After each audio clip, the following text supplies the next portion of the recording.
Hello বন্ধুরা, কেমন আছেন? আশা করি ভালো আছেন। আবারও চলে এলাম আর একটি রেসিপি নিয়ে। আজকের রেসিপি হলো কুমড়ো দিয়ে কুমড়োর শাক।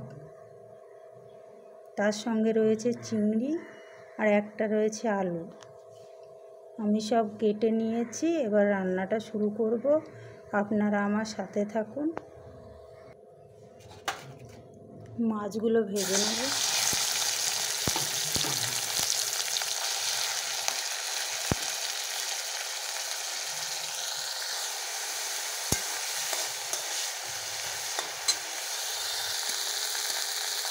মাছগুলো ভাজা হয়ে গেছে।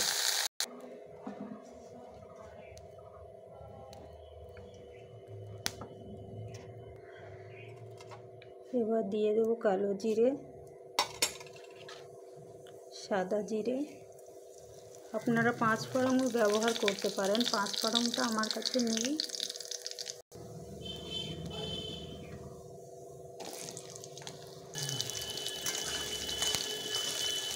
আলুটা একটু লাল হয়ে গেলে দিয়ে দেবো পেঁয়াজ, কাঁচা লঙ্কা।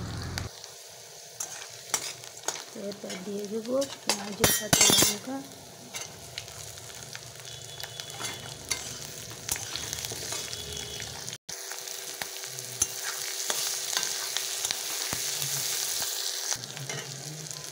এবার দিয়ে দেবো বাটা মশলাটা। এখানে আছে কাঁচা জিরে আর আদা আর 2-1 দানা রসুন বাটা। এটা কষানো হয়ে গেলেই দিয়ে দেবো কুমড়োটা।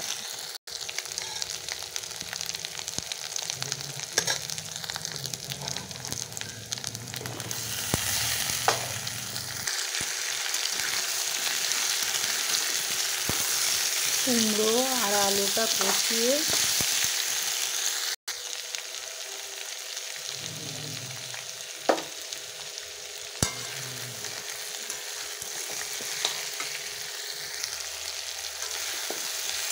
এটা কষানো হয়ে গেছে। এবার অল্প পরিমাণ জল দেব।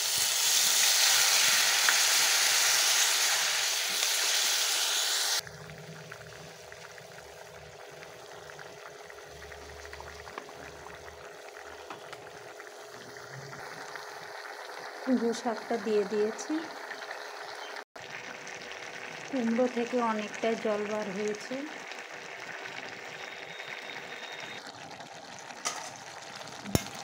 এটা অনেকটা সিদ্ধ হয়ে গেছে। এবার মাছ ভাজাটা দিয়ে দেব। আগে দিলে কী হতো বলুন তো, মাছটা গলে যেত।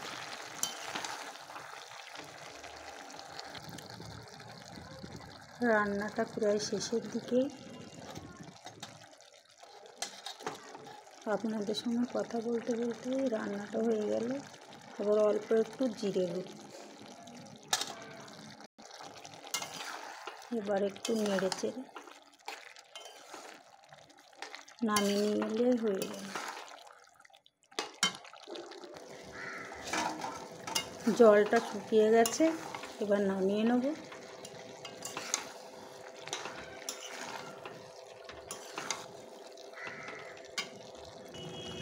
রান্নাটা কেমন হয়েছে কমেন্টে জানাবেন, আর কে কে রান্না করেছেন সেটাও জানাবেন। রান্নাটা হয়ে গেছে। কথার মধ্যে কোনো ভুল বা ত্রুটি থাকলে ছোট বোন বা দিদি হিসাবে ক্ষমা করে দেবেন আর আমার পাশে থাকবেন। আপনারা সুস্থ থাকবেন, ভালো থাকবেন। আবারও আসবো আরেকটি রেসিপি নিয়ে। টাটা।